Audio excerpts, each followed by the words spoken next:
ഇനി മുതൽ ഓൺലൈൻ വഴി ട്രെയിൻ ടിക്കറ്റുകൾ മുൻകൂട്ടി ബുക്ക് ചെയ്യുന്നവർക്ക് ആദ്യ ദിനം തന്നെ ആധാർ വെരിഫിക്കേഷൻ നിർബന്ധമാക്കിയിരിക്കുകയാണ്. തൽക്കാല ടിക്കറ്റുകൾക്ക് ആധാർ നിർബന്ധമാക്കിയതിന് തൊട്ടു പിന്നാലെ ജനറൽ റിസർവേഷൻ ടിക്കറ്റുകൾക്കും ആദ്യ ദിനത്തിലെ ബുക്കിങ്ങിന് റെയിൽവേ ഈ നിയമം ബാധകമാക്കുന്നത്. അഡ്വാൻസ് റിസർവേഷൻ കാലയളവ് ആരംഭിക്കുന്ന ആദ്യ ദിനത്തിൽ തന്നെ IRCTC പോർട്ടൽ വഴി ടിക്കറ്റ് എടുക്കുന്നവർക്കാണ് ഈ നിയന്ത്രണം ഇപ്പോൾ ഏർപ്പെടുത്തിയിരിക്കുന്നത്.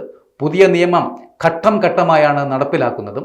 ഡിസംബർ 29 മുതൽ രാവിലെ 8 മണി മുതൽ ഉച്ചയ്ക്ക് 12 മണി വരെ ടിക്കറ്റ് ബുക്ക് ചെയ്യണമെങ്കിൽ ഉപഭോക്താക്കൾക്ക് ആധാർ വെരിഫിക്കേഷൻ നിർബന്ധവുമാണ്.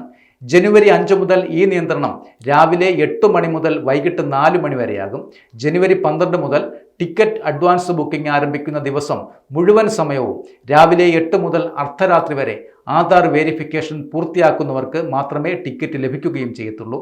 തിരക്കേറിയ റൂട്ടുകളിലെ ടിക്കറ്റുകൾ മിനിറ്റുകൾക്കുള്ളിൽ ബുക്കിംഗ് ആവാറുമുണ്ട്.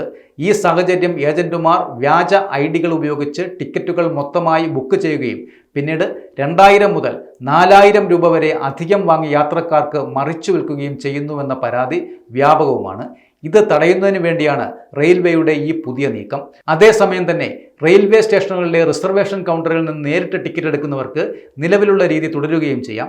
അവിടെ ഏതെങ്കിലും സാധുവായ തിരിച്ചറിയൽ രേഖ നൽകിയാൽ മാത്രം മതിയാകും. ആധാറിന് പുറമെ തന്നെ തെരഞ്ഞെടുത്ത ചില ട്രെയിനുകളിൽ ടിക്കറ്റ് ബുക്ക് ചെയ്യാൻ OTP വെരിഫിക്കേഷനും ഏർപ്പെടുത്തിയിട്ടുണ്ട്.